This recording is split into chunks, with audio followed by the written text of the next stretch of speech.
talk about a few special types of invoices. So, when you go to create an invoice, you'll see that we've got several types. So, standard, that's kind of what you expect. When you hear invoice, you're creating an invoice for work that you've done, or like a one off invoice for a product or service that you offer, or maybe it's just an invoice for like something that you did for a client that you may never do again. So, it's a regular standard invoice.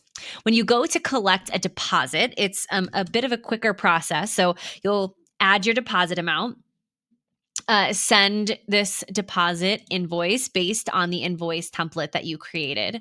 Then, when you go to use that deposit, so here you can see in that client, I've got a deposit that I received. So, when I go to create an invoice, you'll see I've got this apply deposit credit. So, if you've got a deposit that your client has made, you'll be able to see that credit and you can say, oh, yeah, I'm going to only apply part of that to this invoice, or maybe you could apply that entire thing to the invoice. But that's the way that you could use that deposit invoice. Okay, second type of invoice is, or third, I'm sorry for really counting along, is a payment plan. So in a payment plan invoice, you are going to set up, well, a payment plan. So we're going to go into our payment plan and say, okay, I'm just going to add, I'll just add a quick line item here. Then let's say I want to split this up into multiple payments, right? So here on the left is where you're going to control all of your settings, like when things are due, if you've got a purchase order, late fees, any discounts you want to add here. And then you'll click to payment plan in order to add in how many different payment events you want. So first you get to decide, do you want to send these payment plan invoices automatically, or do you want to approve those invoices? And with this, if you have Stripe connected, Stripe will save the credit card information and you can choose to automatically charge that card on the due date. Super handy, especially with clients you've been working with for a long time and they don't even want to think about paying you because they know. So you can add in as many payment events as you would like. You can add your label. You can choose whether it is going to be on a milestone or on a date. So here you can set up a specific date that you want this to be charged on. So let's say I want to charge this one at the end of the week, and then maybe I want to charge the next one at the end of the month, right? So then your clients are going to get some real transparency on like, okay, here's exactly what to expect. And you can choose whether you want to do a fixed amount. So let's say I'm doing 500 up front, and then kind of in the middle, we'll do just 250, and then we'll calculate the remainder of that payment. Or you could do that by percentage if you want 50% up front and then 25% in the middle. You get it.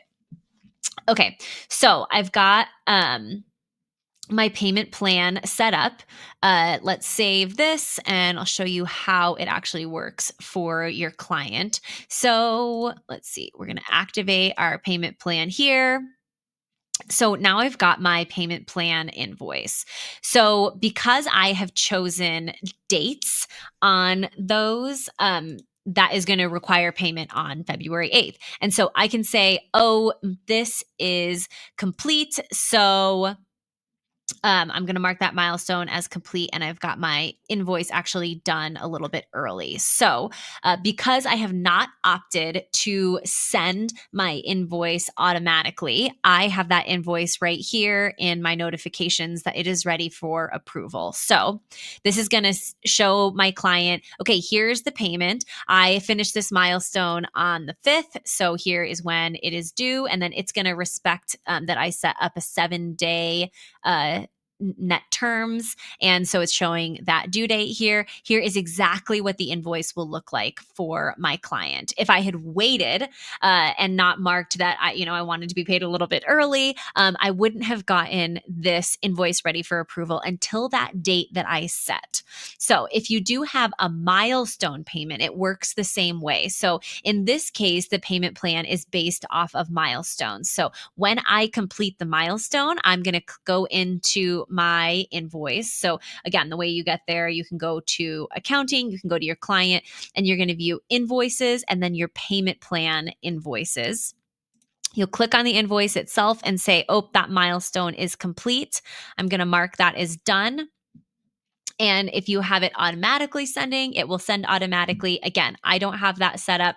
So I have my approval here. Here is the second invoice in this specific payment plan that's going to send. So here's my total, here's the payment, and you get these handy, like really clear instructions for your clients to see, okay, here's what you've paid before, and here's what you're paying today.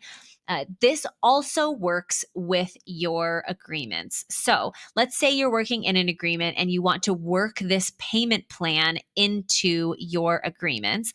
That works as well. So in this case, I've got a payment plan set up in my actual invoice as well. So I've added a payment plan block from here into my actual agreement. So before a client even signs, they know, okay, here is what's going to get charged based on the services that I've chosen. So they can see that they've got these upcoming invoices due. And in this case, with your agreement, you can set a relative due date. So if I want this to be paid on signature, then I could set up that I want a relative due date. So once that first is signed, I'm going to have the next one a month later. We'll have this one 2 months later. This one could be 3 months later, so on and so forth. I don't know why I did so many of these, but here we are. Okay.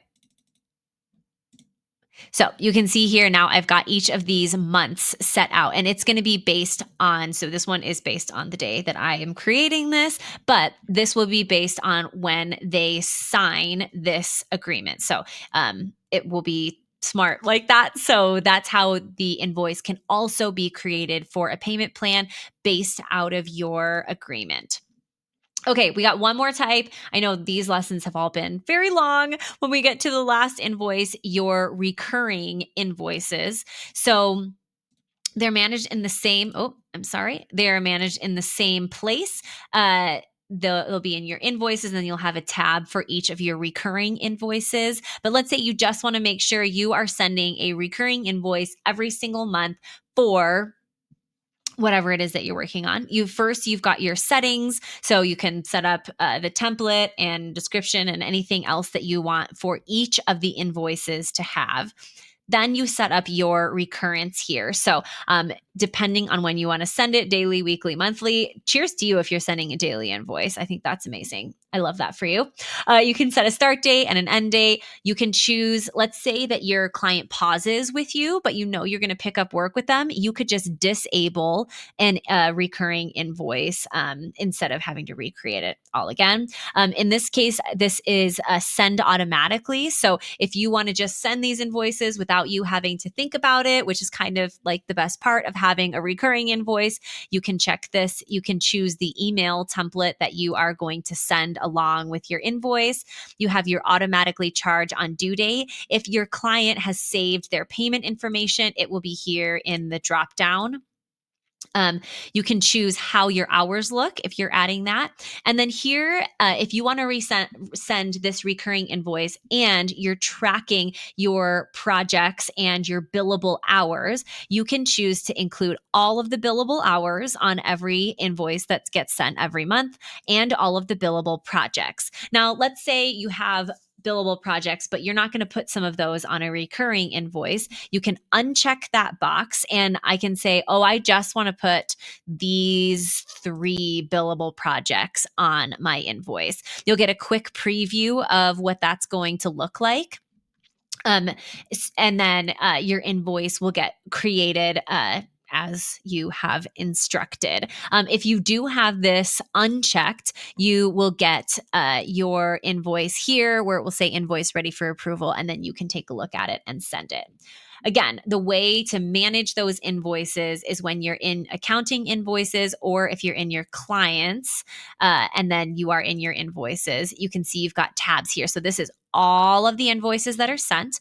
This is your recurring invoice template.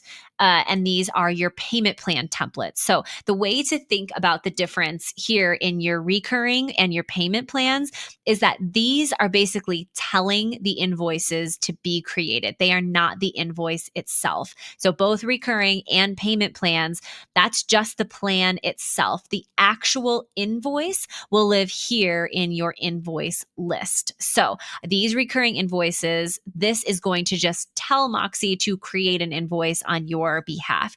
And you can click in here and then you can go in and change anything that you need to as well for those invoices.